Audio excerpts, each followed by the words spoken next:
Welcome to Talking Grit, a Detroit Lions podcast. Powered by the Monroe County Reporters. Here are your hosts, Jason Harwood and Jacob Litton. Welcome to Talking Grit. I'm Jason Harwood, and over there with me is Jacob Litton. The Lions beat those Ravens 38-31. Just an amazing performance all the way around. I am personally still having a little bit of an adrenaline rush. I did not sleep at all last night. How about you, Jacob? Did you get any sleep last night? Yeah, what a rush, man. What a game. Just almost exactly what we wanted it to be. And you know what? For having control of the game late like we did, my heart's still pounding towards the end, even the onside kick. Yes. As Lions fans, right? We're also used to this not going our way. Which times have changed lately. We've been staying competitive. Things have not been happening. It's hard to completely forget and let that go away, though. So as it's happening, it's like, okay, it's not over yet. We got to hang on. Yeah, I was nervous, not in an SOL way like I would have been before. It was just like, I just want this game to be over. And they could have put it away earlier, in my opinion, by playing some things differently. We'll get into that a little later on, where we didn't even have that little bit of minute stress about, them getting the onside kick. But yeah, it was a great game. I felt so good during the game. And honestly, like, even when we went down, I wasn't all that worried. I felt like, okay, we're in control. There was a couple things that perturbed me, and we'll get into that a little later on. But for the most part, really happy, and for what this means now and what this means going forward. I mean, this team is vastly different from my feeling of week 1 Lions versus week 3 Lions. And I don't want to have any recency bias, but all the things that we were really worried about in week 1, we've seen drastic improvements in those areas, offensive line being the main one that I'm thinking of. Exactly. That's the first thing that comes to mind. The offensive line play, phenomenal. I mean, really, the rookies really balled out in this one. And that was a huge difference maker. And if they were all firing on all cylinders in week 1, that game probably would have looked a little bit different. Yep, I agree. And that's okay. I mean, we're going to get our chance with the Packers again. And what a matchup that's going to be on Thanksgiving. And and after this game last night, I was ready. I'm like, let's bring on the Packers now. Let's go. Especially after they lost on Sunday. And that was fun as that game slowly started to materialize on Sunday. Like, oh my God, the Browns are going to beat the Packers. And that would talk about being nervous. I was more nervous at the ending of that because I was like, the Browns are going to Browns this up, man. They are going to screw this up. And they did not. Yeah, it's always nice to see them lose, right? Mm-hmm. I don't exactly have as much, my heart's not in it as much. I'd rather beat them when we're playing them. But in the grand scheme of things, we needed them to have a loss. So yes, this was nice.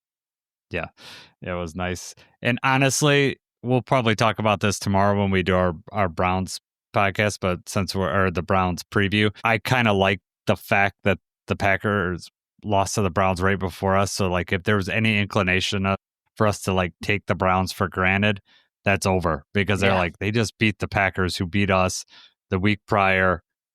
This is serious. And so the timing couldn't have been more perfect for the Lions. For sure. All right. Quickly, if you're watching on YouTube, hit like, subscribe, so you can keep track of what we're doing here. Been putting up videos. I've been doing comedy videos. Jacob's been putting up a lot of shorts. There's a nice video that me screaming at the game yesterday. If you haven't checked that out, it's 11-second short. It's real fast, but it's clearly not staged because I didn't know, and my basement is clearly a mess because the kids are playing football the whole time we're watching the game. But it is my reaction, my honest to goodness reaction of when Hutchinson knocked the ball out from Henry. Neighbors probably heard me. I was screaming so loud. Jacob is still cracking up about it. He's probably watched it. How many times you watched it now? Oh man, I don't earlier it was 20, but I mean, every time I watch it, I have to watch it like 4 or 5 times again. Anyone that's watched it, watch it again, pay closer attention to his son. Jason, your reaction is great and is, how I think most people, most diehard fans anyway. But Bradley's reaction, just, I don't know, something about, he gets up, he just chucks the football into the wall, screams something about Derrick Henry's mom. I don't I know you don't even know exactly what he said, but just that, that thrill, that rush of that huge play. Does he throw the football at the wall often, or was that just so amped up he just was? I mean, it was like a Nerf ball or something, right? Yeah, They play with it off the wall. It's actually our dog's football, but the boys love playing with it Even downstairs better. because it does no damage to the wall, and it's like a perfect thing. Yeah, he doesn't normally do that. I mean, they are playing football and stuff down there, but he was amped. He was. Sometimes the adrenaline's up. You got to let it loose somehow. I know, and you went with the barbarian scream, and he went with the I'm gonna chuck this into the wall. I had to let go of that pent up like energy. It was, oh God, it was great. What a moment, though. Yeah, it was. We'll talk about that a little bit later. So, like and subscribe. And then, if you're a podcast listener, audio only, hit that follow so you can keep track of when we release new stuff. All right, Jacob, there was a couple transactions that happened earlier in the day and then also some inactives that I wanted to get your opinions on. First, Marcus Davenport goes to IR. Dan Campbell says not season injury. Not surprising he went to IR. We elevated a tight end, Ross Dwelly. That basically takes, the Shane Zylstra spot. But those are, kind of under the radar moves. But the main one I want to talk to you about, Wingo, who played a lot last week, and Craig Reynolds was inactive. When you saw that, did you have any thoughts? That was the biggest head scratcher for me, is to see Craig was inactive. I was like, wow, he obviously is huge on special teams. He's important to have out there, and to have him inactive and just going with Sailors on the surface was very interesting. Like, I don't know what this means, going forward for him. If this was just something to do with game planning or matchup, I don't know, because it's not like Sailors gets too many reps, in offense anyway. It is just special teams there. So yeah, I mean, that I did not expect to see his name on the inactive list. And Wingo, like you just said, with how many snaps he played last week, I don't know if that's also something to do with scheme, game plan, if that was the move all along. But the defensive line play in this one was great without him. So, which one was more surprising to you, Wingo or Reynolds? Definitely the Reynolds one. And so I try to rationalize it in my head. So for Reynolds, I think it's because Sailors is probably just a better returner. I think he's faster than Reynolds, and they needed, they took Grant Stewart out of that spot, but Siona Vaki back there with them. So I think that they decided they needed more juice back there. And I think out of the two, Sailors probably is the one that can get up there quicker. The Wingo one, I'm thinking it had to do with size. Like, Wingo's undersized, and I think that they wanted to stay big because of Derrick Henry. That's how I rationalize it. I don't know how that is, because they kept Lacey, and Lacey played I don't know, I think it was around 15 snaps or something like that, and he hadn't played very much. I don't even know if they had brought him in for any actual games. Maybe it's a mop-up duty in the Bears stuff. I'm not sure. But yeah, the Wingo, I was surprised when I saw those two on there, but after I thought about it, I'm like, that's how I rationalize it. Whether that's their true intentions, I don't know. No one's asked Dan Campbell about that in either one of the press conferences, so I'm not really sure, about it. But yeah, I just thought it was interesting. Right. It makes sense. I mean, whatever game plan, whatever pieces they wanted to put in the puzzle, it turned out beautifully. So, good call all around by Shep and by Dan Campbell. Exactly. All right, let's move on here. Overall thoughts or interesting thoughts just on the game overall. Before we get into the individual units, did you have any thoughts, either stuff that happened after the game, someone had said something, or a thought that came to you? I have a few if you don't have any, Jacob. I mean, I don't really have any specific, just the overall thought is that, we've silenced the doubters again. I know right before the game, early on in the day even, all the analysts, you see NFL Live, all 5 of them picked the Ravens to win. You see Monday Night Football, all, 4 or 5 of the crew picked to win. I think there was 3 different, the NFL crews, and I only saw one person pick the Lions out of all of them. And, a lot of them said it might be close, but, the Ravens are a very respected team. And we knew that this was going to be trouble and that we were going to have to play at our best. And for the majority of the night, we did. And that's just, an awesome feeling to be able to play winning football like that against a team like this and be able to win soundly. Yes, the final score was only by 8 points, but if you watch that game, I mean, one of those was late too, but if you watch that game, it really felt like we overpowered and dominated them at home. And we really, got that one back when we lost 38-6 that we lost, right? A couple years ago. So nice to be able to get that back. Yep. I would push back a little bit on you that I think we played really well and I was happy with how they played, but there's still a lot of meat on this bone. And that's the thing that I'm super encouraged by. You'd say, oh, well, we're not still, we're not playing our best. You and I have both been Lions fans for such a long time. Okay. We have beat teams that are good like this before. We have, like, we would beat like that Patriots team that Patricia, beat. Like, there have been games where we've won against really quality opponents. However, I feel like, and maybe this is, just my memory, the ball bounced our way. We got a call here. We got a call there. Everything had to go right for us to get a win. The other team makes a boneheaded play or they screw up. Whereas, like, in this, we didn't have to play our best ball. Our players are so good. Our roster is so good that, we can make up for those deficiencies. And it tells me that going forward, we're just going to keep, we already mentioned it, from week 1 to week 3 is a huge, massive jump.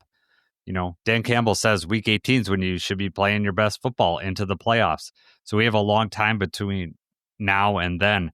And if we just keep getting better, we're going to be super dangerous towards the end of the season. Absolutely. Real quick, though, just what deficiencies come to mind? I mean, I think we had 2 bad drives in this entire game.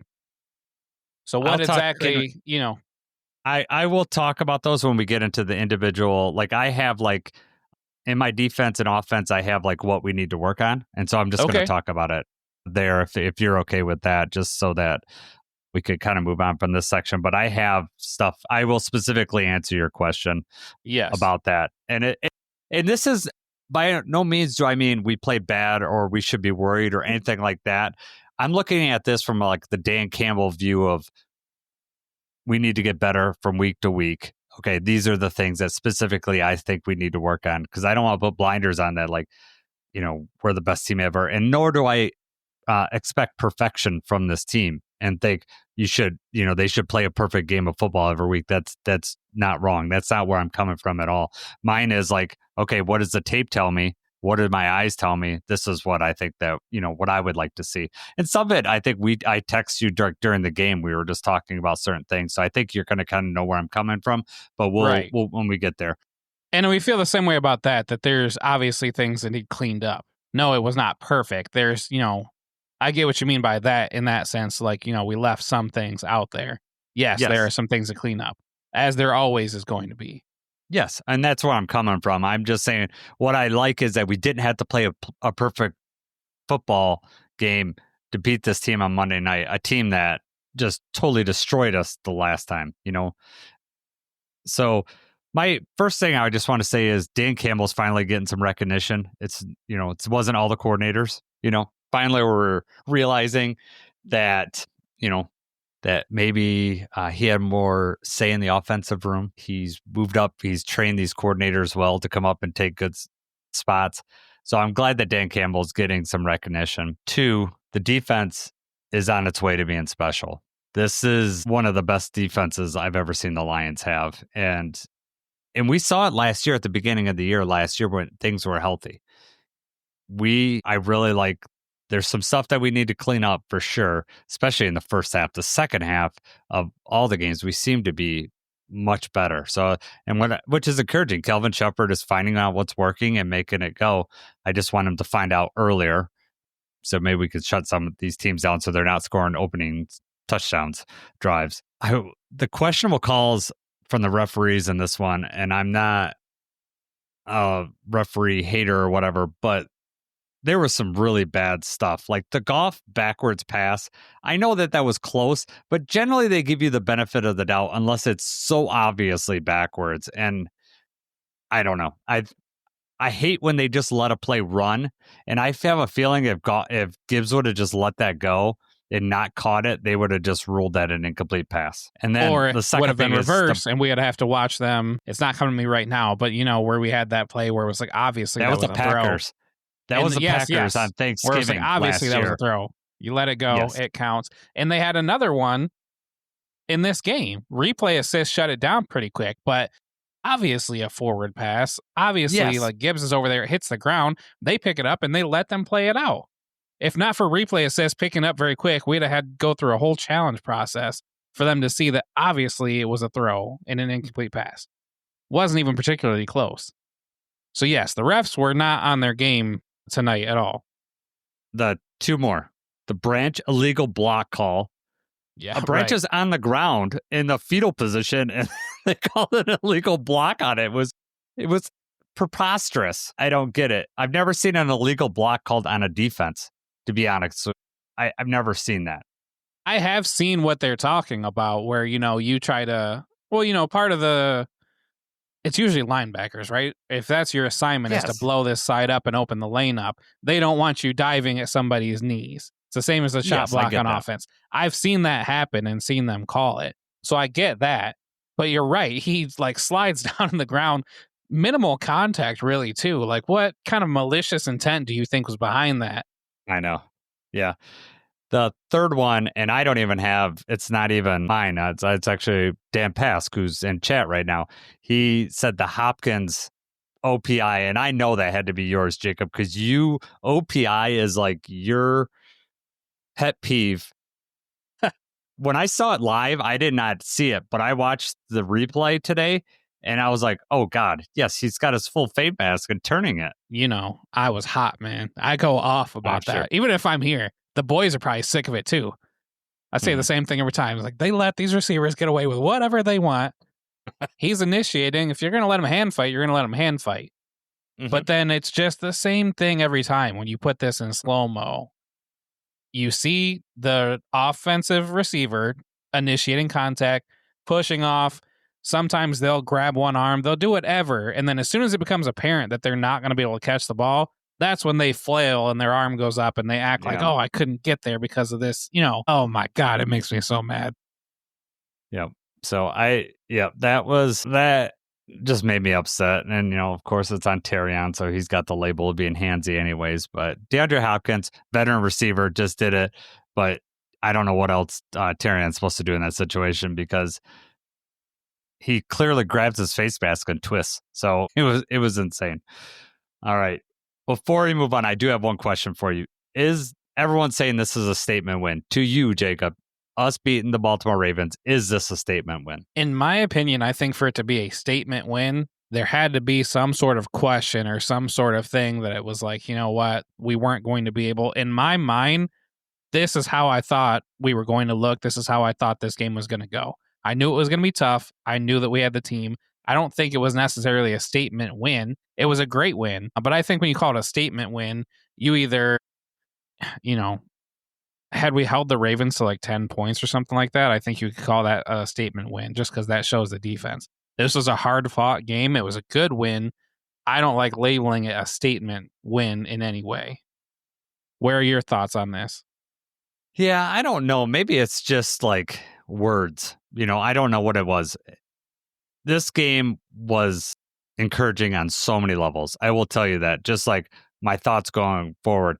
My thought going into Ford Field on Sunday, this crowd is going to be insane, and I am so happy for that. I think it's gonna help there. The national perspective on the Lions totally changed, and they've couple that with the Packers' loss. It's kind of okay, maybe Week 1 was a liar. We all know that it can be at times, and it is. So, is it a statement win? I like to think it was.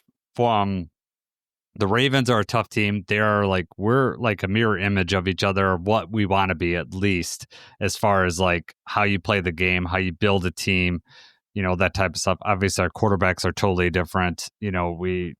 Our defense, I feel, is much better than their defense. I mean, there are differences there, but as far as like culture and like how they want to win the game and control the game, it's very similar to us. So to go into their stadium on Monday Night Football, I think that makes it more of a statement win than say it was in Ford Field. We went to their place on a Monday night.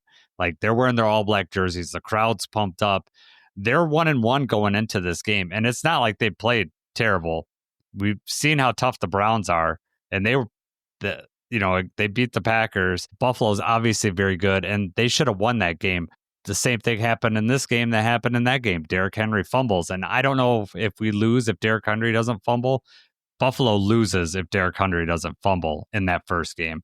I think that we still, I told the boys, I'm like, even if they go down and score, we were up by 4 then, they can't stop us. They're not going to be able to stop us. We'll go right back down and score. So I wasn't overly worried about it. But when they got the fumble, then I was like, we could ice this thing. They didn't, but, we could have at that point. That's part of the missed opportunity thing. Yep. Okay. Hold on. The passing time guys are here. I wanted to say hi. I think it's Brian. I don't know if Rob's out there too, but if Brian's out there, hey, Brian. Go ahead, Jacob. I'm a huge fan of the all-white uniform versus the all-black uniform, especially with the Honolulu blue thing. My question to you, do we ever wear the blue pants and white jersey again? We seem to be stuck on, we got a match. And I don't think, and we keep winning with this combination. Right. I fully expect next week, blueberries again. And then, we'll probably do all whites against the Bengals. And then I think we have the Buccaneers, and I think Monday Night Football will do the black jerseys on that day. Is probably what we're going to end up doing. It'll be the all blacks, even though I want the blue pants. That's what I want, but it's probably not going to happen. You want the black jersey, blue pants? Yes, I do. Yeah. I like the way that pops, and I just want to see it. I saw it like when they showed the uniforms off. Like I got to see it live, and I really, really liked it. But they haven't, they wore just all black. But this team seems to, I think it's superstitious, and you can understand that they would just want all the same, Absolutely. That's why I asked the question. Yeah. We tried the blue pant, white jersey thing. We lost the Packers. Nope, never again. Not this year. Not going to do it. Try it again next year, maybe. Nope. All right. Special teams, I don't know how much I feel like there's so much we want to get to, so I kind of want to blow through this. I'm still a little bit discouraged about the penalties and just overall play of special teams. We're giving up a lot of yardage. For instance, Jack Fox, who I don't think had a really great night, penalties didn't help, but his average net punt was 38.3. The Ravens' average net punt was 52.3. So we're giving up 14 yards of field position on a punt. That's not good. And Jack Fox is good enough that we shouldn't be like that. And it's not all him. It's some of his coverage and some of its penalties, but we need to clean that up. Agreed. How about Grant Stewart with that hold to prevent that block from happening? Yeah. Obviously, you don't want to have to hold. But, I mean, if there was ever a time to hold, that was it. That was it. I mean, that could have totally flipped the field. That would have messed everything up. It would have. Real quick, Jake Bates, that tackle on the kick return, touchdown saving tackle. He was kind of the last resort there. Took his legs out. Yep. I was just like, please don't get hurt. Please don't get hurt. There's been so many like block kicks and stuff. And let me ask you, were you holding your breath on every field goal opportunity and every extra point? Because I was like, all those block kicks on Sunday, I was like, please don't let this happen again, especially when we kicked that 67-yarder. Like, I did not want that to get blocked and taken and housed. And I could just like see this narrative of like this whole year happening. And luckily that didn't come to fruition. Yeah. JJ had asked about that. I was watching the game with the boys. He was like, well, if he doesn't make it, they could return it. It's like, I have confidence that he's probably going to send this thing deep enough. It just, it was close. Just didn't make it. I know. But no, I was not worried about the blocked kick thing. It was in my head the whole time. Yeah, I'm weird like that. Yeah, and then Jake Pates also, kicked the ball out of bounds once, which I didn't, that's, you just can't give the Ravens field position at the 40. Now, the Ravens had their own errors, like kicking it out of the landing zone. And then also, and we may look at this at the all 22 because I want to show you this kick. I watched it. One time Jake Bates kicked it, they let it hit in the landing zone and roll into the end zone. So when they downed it, they got it at the 20. Like, I saw the kick and it knuckles. So we'll look at it on the all 22 and maybe that's why he didn't field it. But he wasn't in a rush to go get it. And I was like, they're only going to get it at the 20. That's crazy. And Joe Buck in the thing goes, I think they only get it at the 20. Like he had to double check himself. Right. No, they were very slow getting it to the point where it was like, okay, we're running down there. Like, I think it happened to the Steelers, right? Where they gave up a touchdown just because they were careless with the kick. So, right. Maybe that's what he was trying to do when he kicked it out of bounds. We've seen him practice all kinds of different things like that. So that one was executed perfectly. Yes, that was a great kick. And I will show you the all 22. The end zone tells you like what the returner saw. All right. Anything on special teams or I think we're good. All right. Let's move on to defense first. Amazing performance all the way around. I know we gave up 31. That last touchdown was garbage time. Didn't matter. We only gave up 24. Looked like we belonged. That was the best we'd ever held a rushing quarterback. I mean, this guy is dangerous as Lamar. We looked dominant in the second half. First half, he got a little bit out of the pocket, but he only ended up with 35 yards total. 7 carries for 35 yards and his long of 13. That's a win. That's a big win. I still feel like I think his foot injury before the season, he had that whole thing where they're like, oh, possibly. I think that might be hurting him or more lingering than what they're leading on. Because the opportunities were there as they had been in the last game that they played too. He just is not taking them. Or when he does decide, okay, I'm going to have to take off for it, we closed in so fast. Like that one that Derek Barnes came in and like took him out, a couple shoestring tackles actually, but yeah, it just felt like by the time he decided that, okay, I have to scramble for this, it was already too late and he was not getting away quick enough.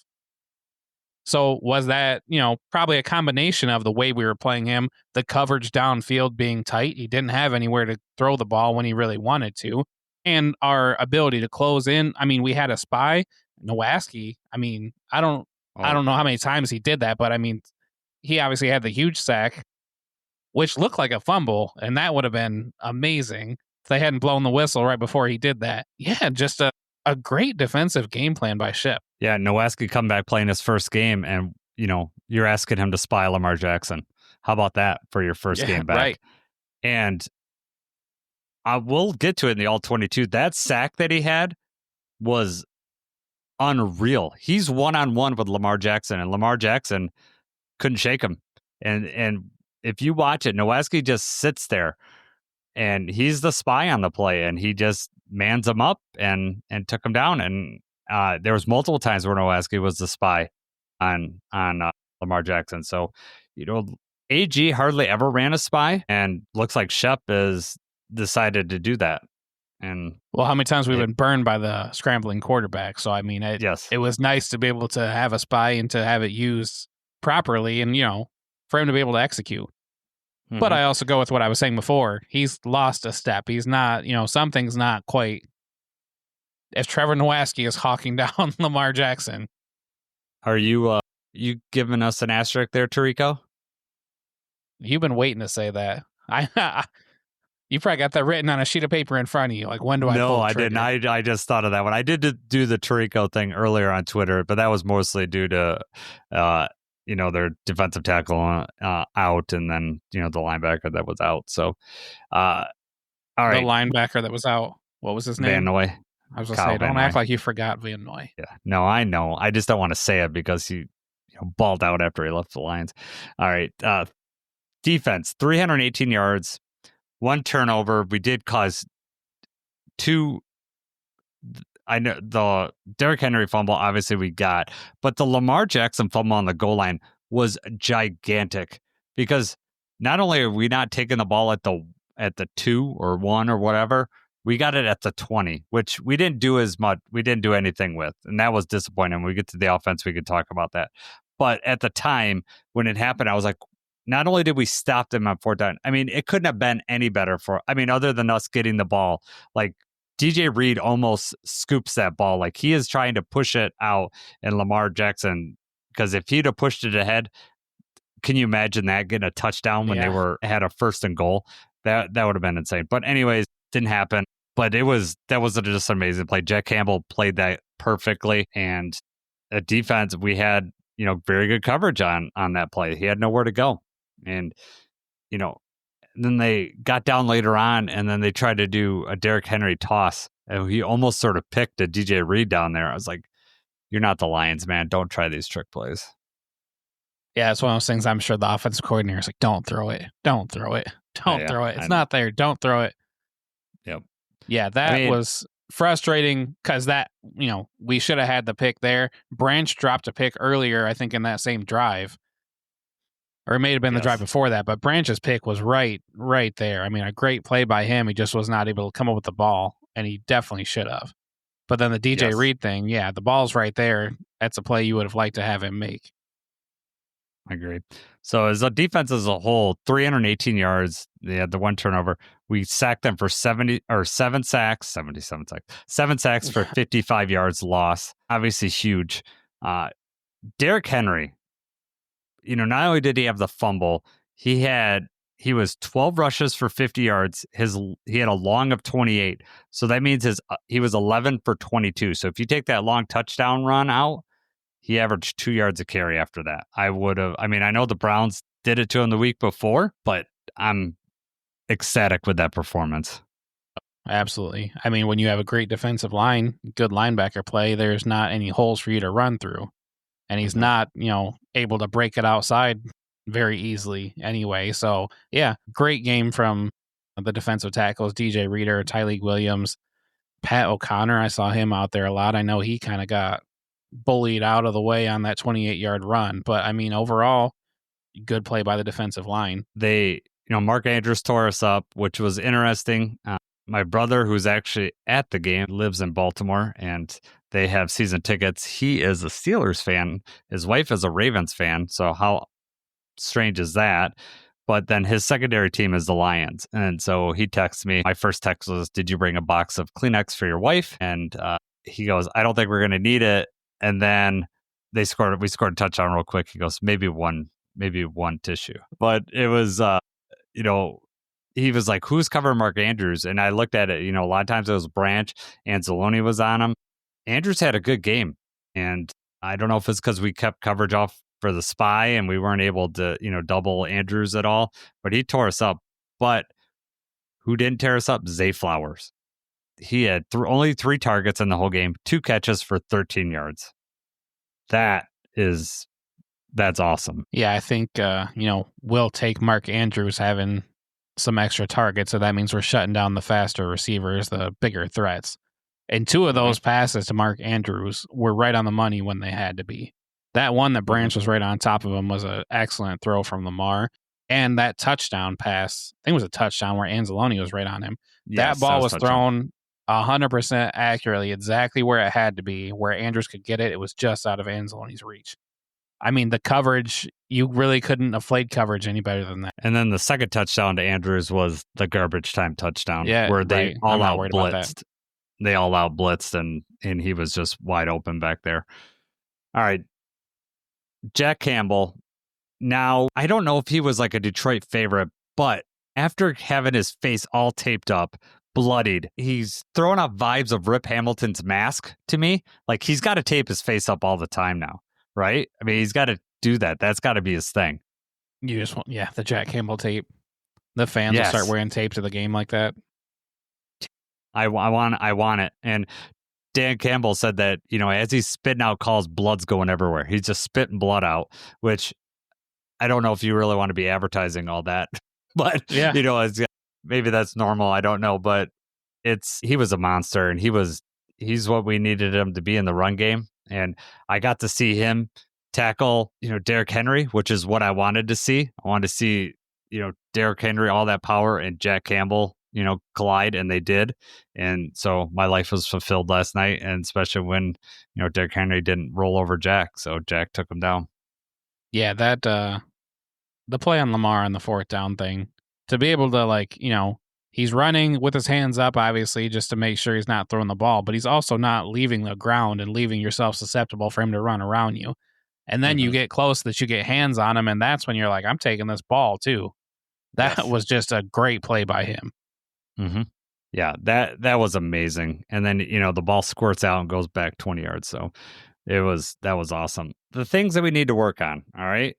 Terry Arnold's first half struggles. He seems to do whatever happens in the first half. They just keep picking on him. It's been in pretty much all 3 of the games I've seen, but then he plays much better in the second half. So we need to figure out a way to stop that.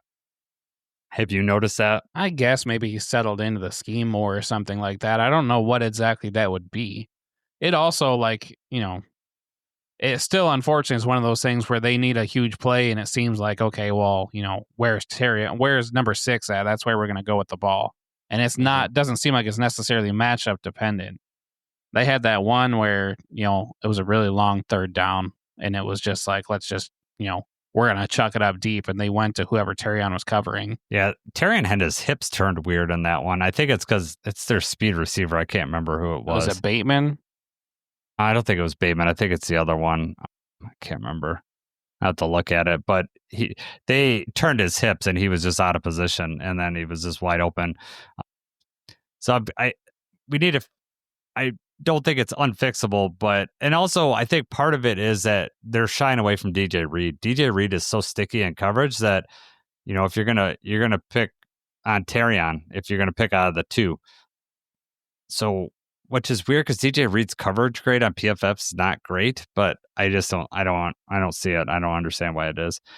And my second thing that we need to work on, can we please, for God's sakes, hold on to an interception? Please. Just hold on.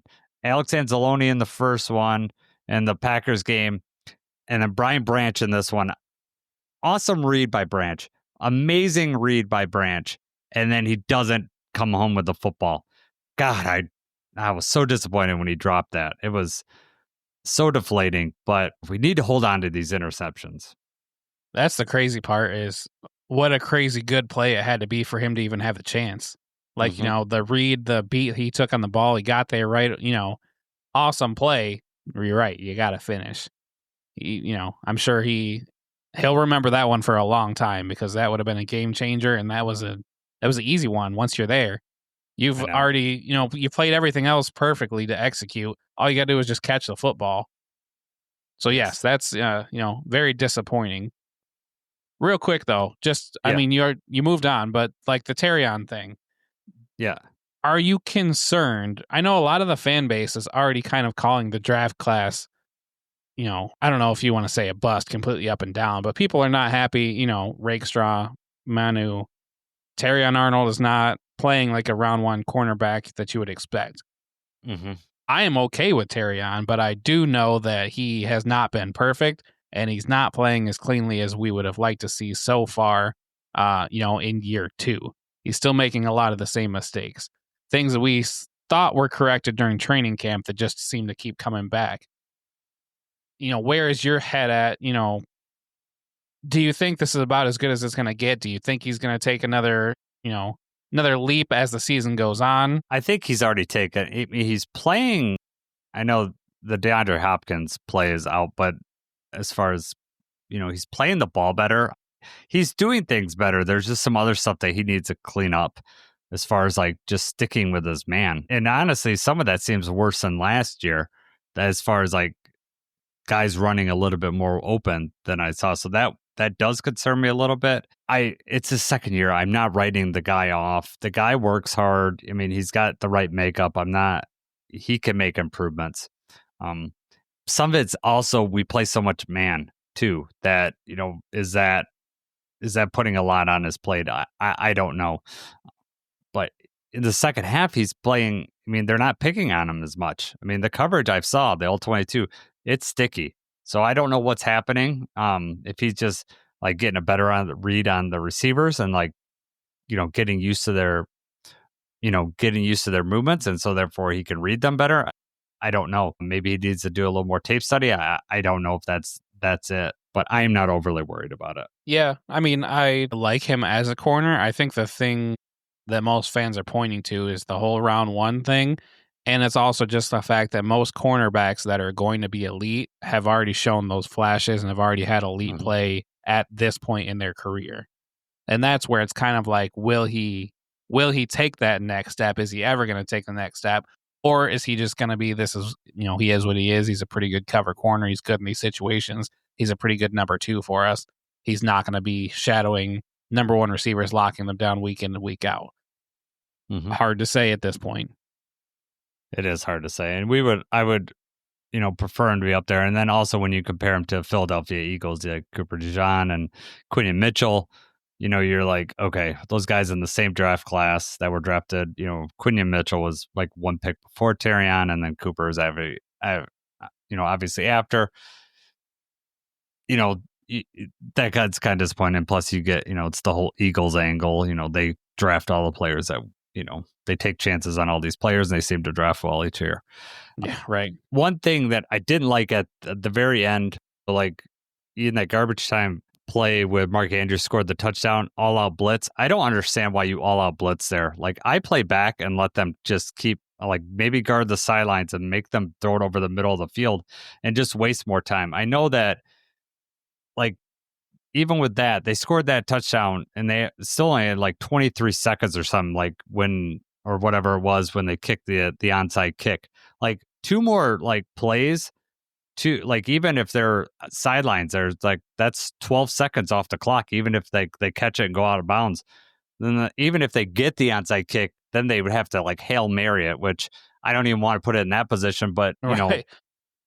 that Flashback. then it like makes it even more unlikely. So I just didn't like the idea of just all out blitzing, like just set back and just make them dink and dunk down the field. Because at that point, I feel like that they had given up. Like, they were just like in the motions of running out the game, and then we just like gave them this wide open touchdown, which maybe gave them a chance of, even if it's like 0.01% of winning. I still didn't. Why even give them that chance? That's Right. what I didn't like that. So you're saying there's a chance. Yeah, exactly. Just let him Jim breathe Carrey. more life into him just for a minute. Yeah. You're 100% right. And I don't know. I mean, they were shotgun wide, right? It wasn't like just a normal play under center. There, it just, didn't seem like the right call to send everybody in that play. And then it clearly wasn't when we just completely forgot about Andrews. That's another good one to look in all 22. In the grand scheme of things, no, it doesn't matter. But I mean, you still want to see what we saw on defense or what Shep was trying to do there.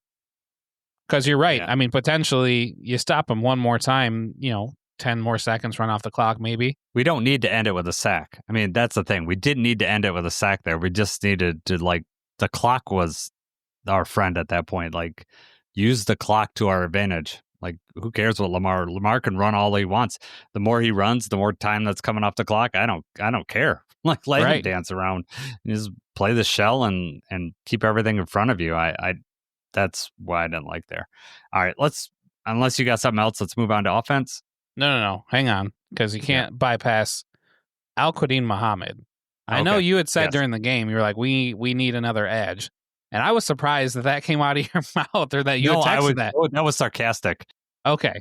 I was being sarcastic. Like, that was after like the 7th sack. I'm like, yep, we need another edge. But no, it was sarcastic. Hard to read you through the text message. Yes. But yeah, Al-Quadin Muhammad, obviously the stuff with Davenport, he's out.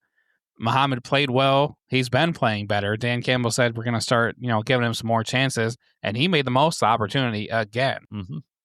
Yeah. Troy Aikman with his backhanded compliments, like, this guy doesn't have a lick of talent, but he likes to hustle. Like, no. I did not hear that. He was just being like, he did say he doesn't have a lick of talent, but he was basically saying, this is I don't know how he worded it, but it was very like degrading and just saying this guy's he'll just hustle. And, maybe he is not like all world, but he had 2.5 sacks on Lamar Jackson. I'm okay with him in his position. That's why I was being sarcastic. Like, Elquity Muhammad's okay in his position. I like what he does for this defense. And I'm glad you brought him up. I should have put him in the notes because obviously, like, I think I talked about it last week with Davenport being down. Elquity Muhammad's going to get an opportunity. Dan Campbell talked about it, and I'd say he passed his first test with flying colors. Right. Couldn't have went much better for him. No. Hutch still had a sack too. Hutch, once again, their sliding protection, they're trying to do whatever they can over to Hutch's way. It's exactly what we need, is somebody to make them think about it or to make them pay coming from the other angle. And then he did just that. Yeah. And then Hutch on the Henry fumble, like just doubling back and just coming out behind him and just punching that ball out. I don't know if you saw this or not, but, they'll do the phone. They'll give them the phone afterwards to show them the replay as they're walking towards the locker room. Did you see this? I didn't see that with Hutch, no. Okay, so Hutch, saw it and he goes, I didn't even know the ball come out. He didn't know the ball came out until someone yelled it. And then he realized that he had actually punched. And he said that's the first time he's ever done that in his career, was peanut punch it out. And in the presser, he said that he learned it from a Meek. Meek taught him how to do it. Nice. Well, it was executed great. Perfect. Yeah, it was awesome. All right. Good on that? Offense? Yep, we can move on. All right. Offense was superb. There was a few things that we need to work on, but offensive line, we'll start there. Penei Sewell with almost a perfect grade with PFF. Like the highest for an offensive line, I think, maybe ever. 98 point something. And I was just super encouraged with our guards in Graham Glasgow play. Just opening up huge holes. That's exactly the type of execution that we need to be able to win these games. To be able to win against good teams, we have to have our offensive line look like it did last year. And just unbelievable. The running lanes they were making, the different, Ratledge had one or two where he just closed off and sealed so well and just, made it perfectly. Just, that was awesome to see. Makes me much more excited, coming up too. Because that was such a big question mark, was the offensive line and how they were going to be playing together. We both kind of knew that they would be figuring it out eventually, right? But we needed it to happen sooner rather than later. All that talk about should they have played in the preseason, this or that. It's like, well, you know what? We're going to count that Packers game as the preseason game. So, now, it seems like they're firing on all cylinders right now, which is perfect that it's already happening here in week 3. Yep. And, so like week 2 was at home. And so we expected them to play better, especially from a communication standpoint, because, they got the home field advantage. However, last night, Baltimore's loud, Monday Night Football, and they still performed beautifully. I don't know if this says more about Baltimore or Detroit as far as like, line. I know Madubuike was out and he's their big guy down there. So that, I'm sure that played into it, but yes. And having Montgomery being so patient back there, running behind those guys was a thing of beauty. He doesn't rush up to the line. He lets the blocks develop. They were developing them. The lanes were just awesome. Like on the replays, you just see these like lanes and you see Dave Montgomery with his hand out, just putting it on the hip of the offensive lineman, to let him know he's there to hold on to the block. And I'm going to, go right over here. It was awesome. I mean, yeah. Shouts out to Demo, man. He said before, he's like, I feel like, they kind of forgot about me. Well, welcome back. Yes. 100%. 12 carries, 151 yards. He had the 72-yard run. Insane. Did you think so? His second touchdown, do you think he should have slid down? At the end of the game there? Yeah, because Goff, they were showing the replay. Goff was trying to tell him, go down, go down. Well, he wasn't trying to tell him, obviously. Yeah. Demo's way in front of him, but he's signaling like, oh, he's supposed to go down, go down. And then Demo goes off and scores. Yeah, if it was up to me, I would have went to the 1 and kneeled it. And then I would have, because we were up by 7 at that point, I would have made them burn. I think I have to get the timing on that, but I know it was past the 2-minute warning. So it was right after the 2-minute warning. So we had that 4th down play right after the 2-minute warning. And then they had all 3 timeouts left still. Yep. And then Demo runs for but 31 yard. That would have been a first down. They would have had to use it before the first down, because they would have to use it before the first down, or we'd have ran 40 seconds off. That would have been down to a minute. And then, because I thought, well, then we could kick it. But then I started thinking in my head, I'm like, all those block kicks, I don't want to, mess with that. And so either way, I was okay with it. Going up by 2 scores with less than a minute left, we should be able to win that. They were going to have to onside kick it unless they returned to kick. And so when they were kicking the next one, I'm like, Jake Bates blasted through the end zone so that they just down it. And he didn't get it through the end zone, but they downed it and took it to the 35. And then I would have just kept everything in front of me. We discussed that a little bit earlier defensively, but I would have been okay with them downing it at the 1, but I was also okay with them scoring. I think it was like a 50-50 proposition as far as like, now if they've been out of timeouts, then yes, he needed to down that after he got the first down. That's the game wasn't over. Yeah, that's the difference, is that they had 3 timeouts left, and I think that's why you score. You run for the touchdown. You score if the opportunity is there. They've got 3 timeouts left. You don't want to chance anything that might happen, even if you slide down at the 1 or whatever. And, yeah, there's just a lot that can go wrong. So the timeouts are still there. Definitely am okay with them scoring. Yep. Let's see. Red zone 4 for 5. And I didn't talk about it, but on the defense, they were, I think, 2 for 4. I think that they were. We were, we talked about, we had to win the red zone battle. I think the only one that the red zone that we didn't score a touchdown on was when Mahogany got that face mask penalty, if I'm correct. And that was another point where I probably screamed the loudest, was after Demo got that first down. And I was like, we own this team. I just felt like we were pounding it down their throat. And then they called it through the flag. And then I was like, oh God, they pulled me back in. I was like, I thought we're about ready to ice that thing. There's quite a few times in this game that our offense could have really ended it or put the dagger in earlier, and we just couldn't quite do it. And we'll talk about that at the end. I do want to talk about drives of 96 and 98 yards. I've never seen anything like that. In fact, the last time it was done in the NFL was in 2014.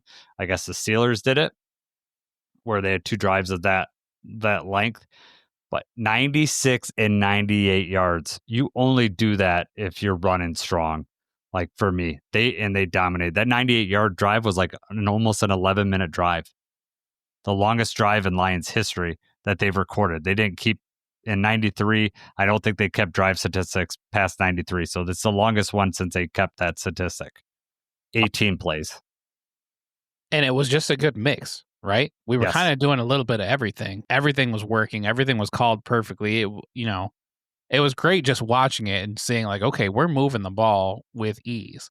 It seemed like almost every single play, went our way, culminating with, it would have been nice if Jahmyr Gibbs had scored. The long drive was when Gibbs had that Texas route out of the backfield again that we like to do. Yes. And then they ended up, it was a great throw, but the safety came down and got him right at the 1. And then they let Demo run that one in. Yeah. Right. But I mean, just a good mix of everything. You had the running backs catching the passes. They ran up the middle. They ran around the outside. It just, a little bit of everything.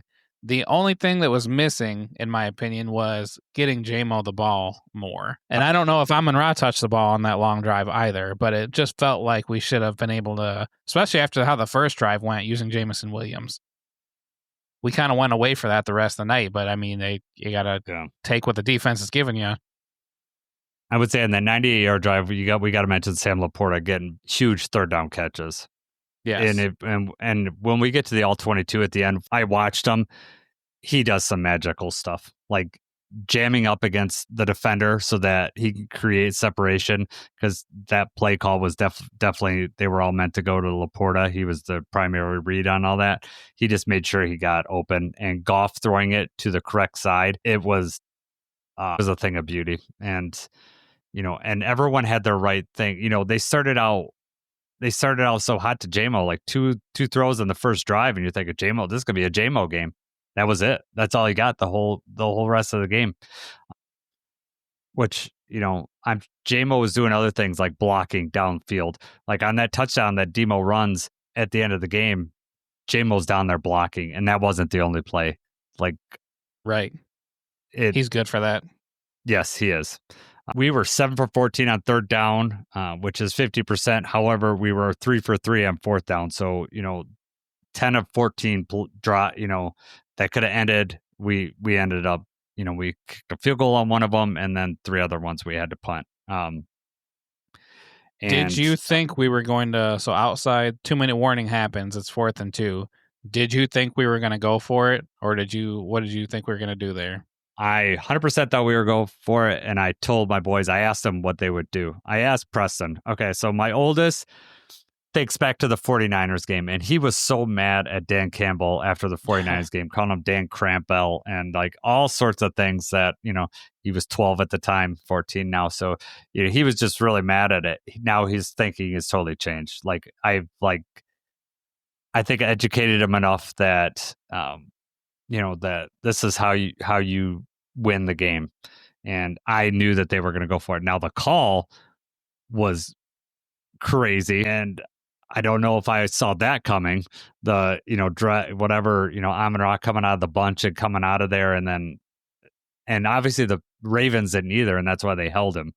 But first of all, what did you think of the call? And second of all, what was your first thought when they said there was a flag, especially where the flag was? It was right at the line of scrimmage. I don't even know that I was aware that there was a flag until I saw, what they were calling, just because it was excitement. But so after they go to the commercial 2-minute warning, 100% in my mind, I'm like, we're going for it here. Mm-hmm. They're going to go for it here. We want the ball in our offense's hands, even with how well the defense had been playing. We're going to go for it here. And then I see them line up, and then, it's like, okay, are we going to try something fancy, or are we just going to hand it off and let them run? Did not think throwing it over the top to Amon-Ra was going to be what we were doing there. A perfect ball from Goff, especially more so when you see that, Amon-Ra gets yanked and held on before he can even really break out. I know. But yeah, I did not see the penalty until they were already calling what it was. Did you see it right away? Did you think, okay, this is coming back? Well, I heard Joe Buck say there's a penalty at the 50-yard line, and I'm like, that's right near the line of scrimmage. That's like offensive holding territory, depending on, which official threw that. Or it could have been offsides because it was at the line of scrimmage. And, then I was like, oh, okay, well, then we're going to have to punt. If it's on us and it'd be 4th and 12, we're not going to go for it there. But, luckily it was clear as day that they yanked. I mean, he basically almost pulled his jersey past his shoulder, shoulder pads. It was a blatant grab. He knew he was beat on that play. Was that Humphrey? Was that Marlon Humphrey? I think it was Humphrey. And he crashed down with the idea, where are they running? And then as soon as it was apparent that Amon-Ra was running a route, that was his only option, is hold on. Yep. Jared Goff, I know the stat line isn't like amazing. 20 for 28, 202 yards, touchdown, and a long of 24. But his third down and fourth down plays, just, that's what you expect out of an elite quarterback. That made the game. Like, he made the throws he needed to make when he was backed up in his own goal line. First down throw to Laporta, or else we're punting from our end zone. He doesn't make that play. Now, he did have the ugly throw to Khalif Raymond where he's running. Like, he could have got the first down. That was the ugliest thing. At least that wasn't an interception. But that, don't ever do that again, Jared Goff. You can't do that throw. He cannot throw on the run. No. Now, the first trick play I want to talk about is the pitch out to Amon-Ra for the touchdown, or from Amon-Ra to Gibbs for the touchdown. Do you know that we ran that same formation? When Goff, like, QB sneaked it earlier in the game, got the 2 yards? Okay. It was out of that. It is earlier in the game. We're going to look at it in the All-22. It's the same exact formation that we ran at that point. And if you watch the All-22, Gibbs is cutting out. Goff checks at the line because the A gap's wide open. And I think he just decided, I'm going to get the first down. This will be automatic. So whether they had that play called there and they checked out of it and then used it later on, or they were setting it up the whole time, I don't know for sure. But that's the same formation that was run there. And it's also funny because we talked about last week, do we want Amon-Ra running the football? Right. And I right. said, we may be setting things up for later on. And I didn't know that it was going to be 1 week later on, but there it is. Good call. No, I did not catch it. That was the same formation. Did you catch Yeah. that live or when you were looking at I did your not film? catch that live. I think it was the Chris Long podcast that I listened to today, but then I watched it on the All 22, and indeed it is. It was. They did bring it up in the presser, so I don't know if I heard it first in the presser or if I heard it in Chris Long's podcast. But one of the two, I think they both mentioned it, and I don't know where I heard it first, and then I saw that. I actually went back and saw it, but I thought that was really interesting. Great play, and it was just a simple. I mean, you hand it off to Amon-Ra. That's just enough time for the linebacker to crash in. He's not expecting the pitch, and that's all Jahmyr Gibbs needs is just one more extra little step there, and then it's too late. You know who the linebacker was or who the edge was? I saw him chasing him, but I didn't see who it was. No, It's Mike Green. It's a rookie. And so okay, they say it was perfect. You had this inexperienced guy. You know he's going to crash. He's going to see Amon-Ra get it, and then once he crashed, it was over. No one's catching Jahmyr to that corner. Right. It was good night. Not only did Laporta catch, he had an awesome block. He had awesome blocks all night, but the one David Montgomery catch was a 5-yard pass over the middle. David Montgomery could have knifed up, decided to cut around. And if you look, Sam Laporta blocks two guys. He blocks Marlon Humphrey into Roquan Smith and takes two guys out. And Demo gets from a 5-yard catch to a 13-yard first down. It was an awesome play. We're going to look at it in the all 22. I Two had of their to watch best defenders. Yes, exactly. Just took them out. Amon-Ra, Montgomery, and Gibbs all scored a touchdown in the same game. This is our form of the triplets. Montgomery and Gibbs scored a touchdown in the same game, broke an NFL record for most touchdowns by a running back duo in the same game, which is crazy because they've only been, everyone else had been teammates for like multiple years, and it's from like early Super Bowl era. This is like now where there's a lot of running back tandems, but these guys, truly are 1A and 1B and dominating. Yes, absolutely. I saw a graphic too that was like Amon-Ra, Gibbs, Montgomery, those three scoring touchdown also. Maybe not an NFL record, but it's up there. It was like, that's happened for the 10th time or something like that for those three. Yeah, I didn't have time to look that up, but I remember seeing that graphic. Let's see what else. Oh, the other trick play was, they did to Montgomery back to Goff, and then Goff. Was that to Amon-Ra? Was that one to Amon-Ra? I think they threw it to Amon-Ra. I cannot remember if that was Amon-Ra. I'm pretty sure. So the trick plays are still here, people. We're still really good at them. Morton hasn't thrown them out. We can run them, but we don't need to run them. When you're running as dominant as we were, we don't, just take over the game, but we still have it in our bags. We'll still show it here and there. Do you think that was because the Bears ran a flea flicker? We were like, we gotta show something. The worst flea flicker I've ever seen. That ball was in the air forever. I don't know how. Right, Swift tossed it 15 yards in the air. It was. I don't know how they didn't get to Caleb Williams. That was crazy. It was like everything was in slow mo. Before we talk about the things I think we need to work on, is there any other players I should have mentioned or things that you want to mention before we move on to that? Are you going to talk about Tesla later? Or are we going to talk about that now?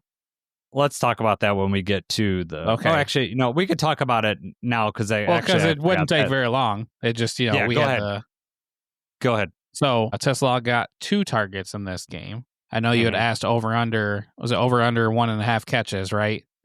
Yeah, we'll review that tomorrow when we do our thing. But yeah, it was 1.5 catches that. Yeah. I had said before that I thought that Tesla was probably going to get at least like 3 to 5 targets. He got 2. One of them was one of those deep shots that just felt like right away. So maybe not a huge part of the game plan, but once again, he doesn't have to be, right? I mean, he's got snaps. He was out there. I don't know if you noticed, he was out there for the very first offensive play. Yeah, I was going to say, he started. Yep. Which is awesome. So, I mean, still cool stuff from him. Yep. I wanted to say this earlier. I don't know if Mike's still on from Lions Talk. Chat Sports was on. He said LFG. So if you're still on, Mike, what's up? Let's talk about what we need to work on, okay? Number one, getting points off turnovers. This has been an issue, like even last week with Chicago.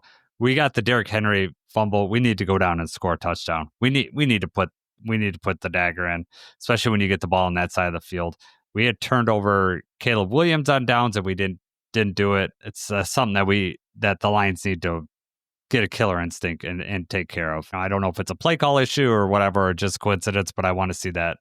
Yes. These inopportune, even so, the sack that we had on Lamar Jackson where he fumbles and then, we get the ball, start off with the 20. That one also is three or four pass plays, and then we're punting. Yes. In response to the touchdown that they had with, there's less than 30 seconds left in the half. We're not moving the ball, hardly at all. I think there was 3 drives where, and most of them were, that one's kind of a fluke with the end of the half, but most of them were the ones where it's like we just decide to pass every single time. And I don't know if that's, for the greater good, works out better later just because obviously we're keeping them honest, but you're right. It's happening when those big momentum swings are coming. Like, this is our chance. We've got a turnover. We've got a 4th down stop. This is where we really take it to them. We really put them away. That's when we could have used a really long drive too, or at least a 1st down. So to go 3 and out in these times is exactly what I was thinking about when you had said before that we're leaving stuff out there. It's just those couple drives where it's just, had we got 1 1st down, maybe it's not a successful drive when there's no points on the board, but at least we're moving the ball and we're killing clock, we're taking momentum. Yeah, that was a thing. Like, we had stopped them, like the Packers. We'd stopped the Ravens on the goal line. And then we get the ball out to 20, which was a godsend because they got fumbled out there. But then we give them the right back, and then they go down and score right before half. So it was almost like, you could also argue that they scored that touchdown, and then we go 3 and out, and then they score another touchdown, and then they're up at half. You could make that argument too. So I could see both arguments. But you're right. We needed to get 1 1st down, and we were running all over them. Like, I just say, just run it, because if we get the 1st down, like, I've seen the Lions do this enough where they're like, let's run enough clock. And then the Lions offense is so good that we could get chunk plays after we, run the clock, like, even if we have to punt it. And you couple this with our punting issues where, after we punted on that, from that, where we didn't get a 1st down, they got awesome field position. They're like 2 plays and almost to be in field goal range, but then they end up scoring a touchdown real fast. So those things work together. Like, we needed to get, if we don't get it, then Jack Fox has got to boom a punt and just knock them way back to at least their 20 so that, they're wasting more time and they're playing for a field goal and not a touchdown. Right. That drive started 1:24 left in the half. We have all 3 timeouts. Throwing it, 4 times actually, because we got an illegal contact that first play, was not the move. We should have had a longer drive and then even take a field goal and take a 10-point lead into the half. Instead, that was the one where Stewart had to hold on to prevent a block from happening. And that also kind of was why they got better field position, those extra 10 yards as well. Mm-hmm. Yeah. And then the other drive where we went 3 and out was the drive right before the Derrick Henry fumble. And I think I had texted you, I'm like, I would have been okay with 3 straight runs here. Like, we could have ran some clock. We could have, got 1st downs. By that time, like, I know we kept putting Gibbs in, but this was a Montgomery game. He was gashing him. He's the guy that's your battering ram. I would have been okay with using Montgomery more at the end in this particular game. I think Gibbs is, overall, he's the answer, but there are certain games you go with the hot hand. Monty had the hot hand yesterday. Just, he was reading the blocks well. It was just all working so well. Yeah, he broke off a couple of those really long runs, and that really made a difference. Which is funny because, they're more worried about when Gibbs is back there, right? They're more in tune with what he's doing and making sure there's no home run hit, and then they gave up a couple to Montgomery. Yes. Well, Montgomery was gashing him for like 9 or 10 yards. He would get like a 1st down, like, especially when we were on those that first 98 one. He's getting us out of the shadow of our own end zone, and it was just, it was amazing. All right, anything else that you think that we need to work on or anything like that? No, I'm good. All right, so let's review our grit guarantees. I only have mine written down, so you're going to have to go over yours, but My grit guarantee was that we were going to be a 1-score game in the fourth quarter. We entered the fourth quarter at 21-all, so I hit mine. Remind me what yours was, Jacob. I said that I thought this was going to be a Sam Laporta game, and I thought Laporta was going to find the end zone. So Laporta did not find the end zone. He did not score a touchdown, but I will say I think that I was on with the idea that they were going to be targeting him more and that the Ravens were going to be susceptible to that. He was definitely clutch, especially on those long drives that we talked about. The roar alert, I went with 2 because I thought the first one I said was going to be subjective. It was totally objective. Dan Campbell's aggressiveness is going to, win us this game. I'd say going for 4th and 2 at midfield, and then also the 4th down call, trick play, Amon-Ra pitch to Gibbs qualifies as far as a Dan Campbell win. So I'm going to get credit for that, but it's only half credit because I also thought a cornerback was going to get a pick, and that did not happen in this game. So what was your roar alert?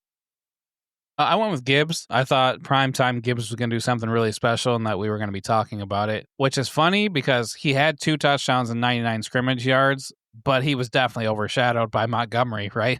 Between the 2 running backs, Demo would have been the correct answer for the roar alert on this one. I also went super bold. 2 touchdowns. 2 touchdowns. Right, is good, right. 2 touchdowns, almost 100 yards, and it still felt like, maybe I missed. No. I did say that I was making that bold prediction. I said Tyreek might bat one down and maybe Terrion picks it off. If you remember, I said that. Neither of those things happened, but that one was out there. That was just for fun. Yeah. But you best believe if that happened, be going on YouTube and TikTok. It would and count Instagram, then, right? Yes. Yeah. I would remind you about it week in and week out. For sure. All right. We went on for an hour and 17 minutes. It feels like last night I could have probably went on for another hour and 17. I was so amped up. We're going to do the all 22 next, but for right now, we're going to wrap up the audio portion of the podcast. Is there any parting words that you have, Jacob? No, man. Good team win. We're on to Cleveland. All right. I am going to say one thing, and it feels extra special today because of what a great win that was yesterday. But I'm going to say a good hearty go Lions.